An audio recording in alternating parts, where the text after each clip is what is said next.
Breaking news tonight, 3 officers dead, 3 wounded in Baton Rouge. A really tough day for Baton Rouge and for the country, really. Here to talk about how to keep our police safe is Sheriff David Clarke of Milwaukee County, Wisconsin. He is going to be speaking at the Republican convention tomorrow night. Sheriff, thank you very much for that horrific day. I spoke to the heads of the Sheriff Department, the Police Department, and the state police down there, and they told us how their hearts were reeling. Their message is peace and coming together in the country. What's your message? You don't believe that for 1 minute, do you? That their message is? Yeah. That's what they said to me. Okay. Yeah, I believe them. Any protests over the deaths of these cops today in Baton Rouge? I don't know that. I don't know that. Any riots or protests over the police officers in Dallas, Texas? What are you asking? It's a pretty simple question.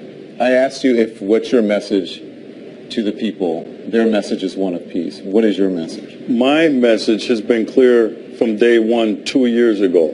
This anti-cop sentiment from this hateful ideology called Black Lives Matter has fueled this rage against the American police officer. I predicted this 2 years ago. So what I want to know, okay, Sheriff. do I want to know? With all due respect, do you know that this was because of that? Yes, I do. As a law enforcement officer? I've been watching this for 2 years. I predicted this. This anti-police rhetoric sweeping the country has turned out some hateful things inside of people that are now playing themselves out on the American police officer. I want to know, with all of the black-on-black violence in the United States of America, by the way, when the tragedies happened in Louisiana and Minnesota, do you know that 21 black people were murdered across the United States? Was there any reporting on that? There was a black officer who was killed today. But was there any reporting on that? Sheriff, please, let's just keep the volume down here. So I understand, listen. I'm looking at 3 dead cops this week, Sheriff, and I'm looking at 5 last year. You're trying to tell me to keep it down? If you'll just please, we can keep it civil.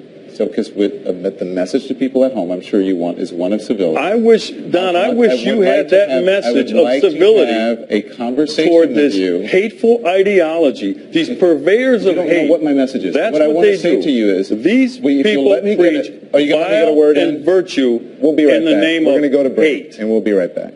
Are you going to let me talk between your feet? Back now live with Sheriff David Clarke of Milwaukee County, Wisconsin, and we're here live in Cleveland. You're set to speak tomorrow night, and again, all I want to do is have a conversation. I can't have a conversation with you if we're both talking at the same time. What it sounds like to me is that you're accusing me of violence and supporting a narrative that I'm not necessarily in support of. And if that's what you're accusing me of violence, then you can leave. That's not true. I don't support violence of any type against police officers, against anyone. So if you're accusing me of that, then you're welcome to leave. But if you want to have a conversation, I am more than willing to welcome a conversation with you. I don't disagree with you about there's a narrative across the country that could be harming police officers. But we don't know right now, as someone who's in law enforcement, if that was the actual cause of it. Go ahead. Let me ask you this.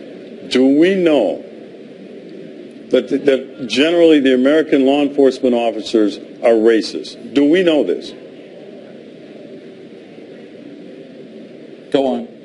I ask a question. Do I know American general law enforcement are racist? I don't think anyone is accusing. If you're insinuating that people are accusing or saying that law enforcement across this country as a whole are racist, then your assumption is wrong.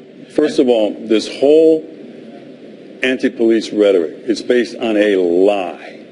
There is no data, and you know this. There is no data, there is no research that proves any of that nonsense. None. You'd have to be more specific about what data and what nonsense you're talking about. That law enforcement officers treat black males different than white males in policing in these urban centers. There is data that's supported. There is not data. No.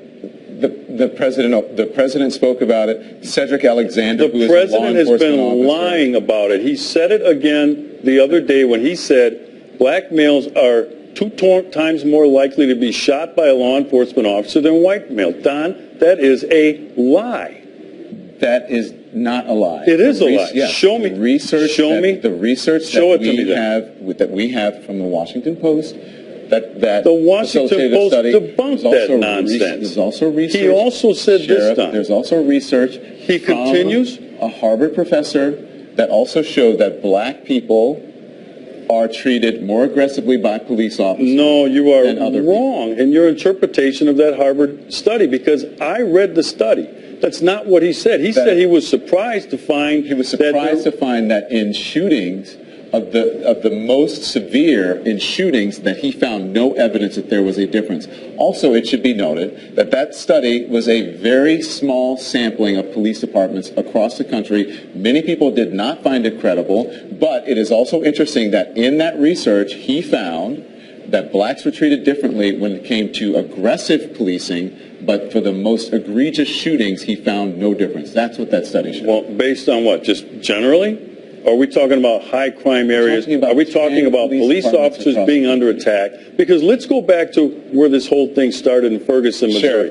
The lie was hands up, don't shoot. Lumping a whole bunch of things into one. If we can do one specific thing, that's where this whole phony movement started. It started out as hands up, don't shoot. You're talking about Black Lives Matter. Right. Okay. So if you would need to speak to someone who is a member of Black Lives Matter about whether they have perpetrated a fraud on the American people. That's up to Black Lives Matter. That's not me. I'm neither a member of Black Lives Matter, I'm neither a supporter or someone who doesn't support them. I simply report on Black Lives Matter. Do you condemn the anti-police rhetoric coming from this hateful ideology? As a journalist sitting here on television, I don't have to condemn anyone, anything. That is something that you can ask other people around the country. I condemn their jobs to condemn just them. like I condemn the hateful ideology out of groups like the KKK. All right? I condemn it. There is no place in American discourse for that sort of vile, vitriolic hate coming out of this ideology. This has fueled and fanned the flames of this anger toward the American police officer. There's only one group in America, one time, that truly cares about the lives of black people in these urban ghettos. And it's the American police officer who goes down there on a daily basis, puts their life on the line to protect who? Black people. So when you say we just want to have a conversation, let's have a conversation about the black-on-black crime, which kills more black males, which is more of a threat to any black male in the United States than a law enforcement officer. Sheriff, yes, that's a different conversation. We can walk and chew gum at the same time. There's an issue when it comes to violence. Black-on-black crime, or it's crime. White people kill white people, tend to kill white people. Black people tend to kill black people. Not in the numbers. That's fine, but that's a different I don't care who white people are killing. That is a different conversation than police brutality, and we're not having that conversation right now. Again, I want to be very clear with you. I condemn all violence of any type, just for the record. Was the situation between Mike Brown and Darren Wilson, was that police brutality? But we're not talking about Mike Brown and Darren Wilson. I am. No, if you're asking me what the Justice Department showed, the Justice Department showed that it exonerated Officer Darren Wilson, and that the hands up, don't shoot narrative was a false narrative. That has been reported by CNN and by others. And that was another phony report. What does that have to do with Baton Rouge, Louisiana? All right, because when you take in rates of involvement in violent crime, and crime in general, but violent crime, you're going to see that black males are overrepresented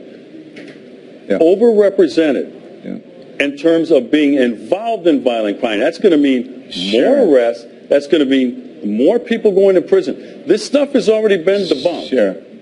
That's a different conversation. Every time you don't have a response to something I say, you say it's a different conversation. I don't have a response to you. Is that we're having two different conversations.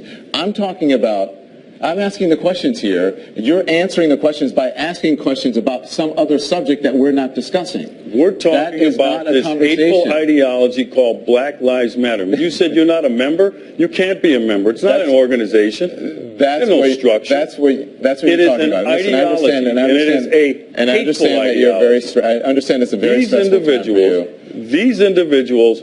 And Sheriff, we appreciate you coming on. They preach vile and vitriol in the name of virtue. Thank you, Sheriff. We appreciate it. We understand it's a very tough time for you. We'll be right back.